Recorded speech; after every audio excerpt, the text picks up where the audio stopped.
बहुत पुरानी बात है। एक जंगल में दो पक्के दोस्त रहते थे। एक था गीदड़ और दूसरा था ऊंट। गीदड़ काफी चालाक था और ऊंट सीधा सा। ये दोनों दोस्त घंटों नदी के पास बैठकर अपना सुख दुख बांटते थे। दिन गुजरते गए और उनकी दोस्ती गहरी होती गई। एक दिन किसी ने गीदड़ को बताया कि पास के खेत में पके हुए तरबूज है। यह सुनते ही गीदड़ का मन ललचा गया, लेकिन वो खेत नदी पार था। अब नदी को पार करके खेत तक पहुंचना उसके लिए मुश्किल था। इसलिए वो नदी पार करने की तरकीब सोचने लगा। सोचते सोचते वो ऊंट के पास चला गया। ऊंट ने दिन के समय गीदड़ को देखकर पूछा, मित्र, तुम यहाँ कैसे? हम तो शाम को नदी किनारे मिलने वाले थे। तब गीदड़ ने बड़ी ही चालाकी से कहा, देखो मित्र, पास के ही खेत में पके तरबूज है। मैंने सुना है तरबूज बहुत मीठे हैं।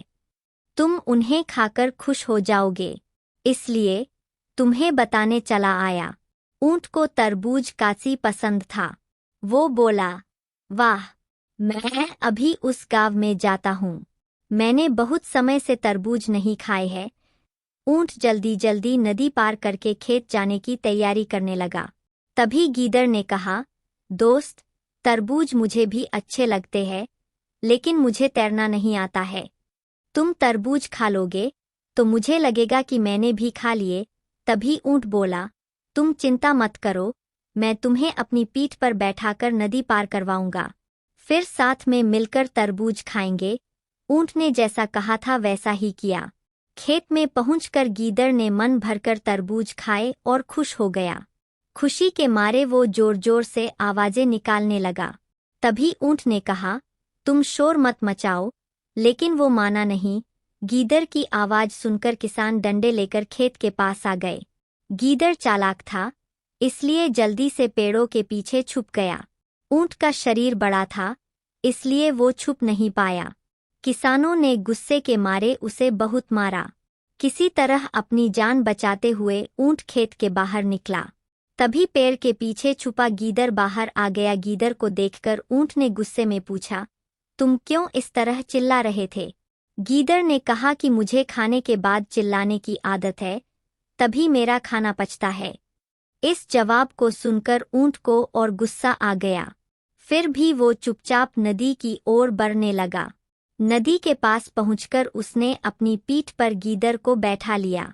इधर ऊंट को मार पड़ने से मन ही मन गीदड़ खुश हो रहा था। उधर नदी के बीच में पहुंचकर ऊंट ने नदी में डुबकी लगानी शुरू कर दी। गीदड़ डर गया और बोलने लगा, यह क्या कर रहे हो? गुस्से में ऊंट ने कहा, मुझे कुछ खाने के बाद उसे हजम करने के लिए नदी में डुबकी मारनी पड़ती है। गीदड़ को समझ आ गया कि ऊंट उसके किए का बदला ले रहा है। बहुत मुश्किल से गीदड़ पानी से अपनी जान बचाकर नदी किनारे पहुंचा। उस दिन के बाद से गीदड़ ने कभी भी ऊंट को परेशान करने की हिम्मत नहीं की। कहानी से सीख। ऊंट और गीदड़ की कहानी से यह सीख मिलती है कि चालाकी नहीं करनी चाहिए। अपनी करनी खुद पर भारी पड़ जाती है। जो जैसा करता है, उसे वैसा ही भरना होता है।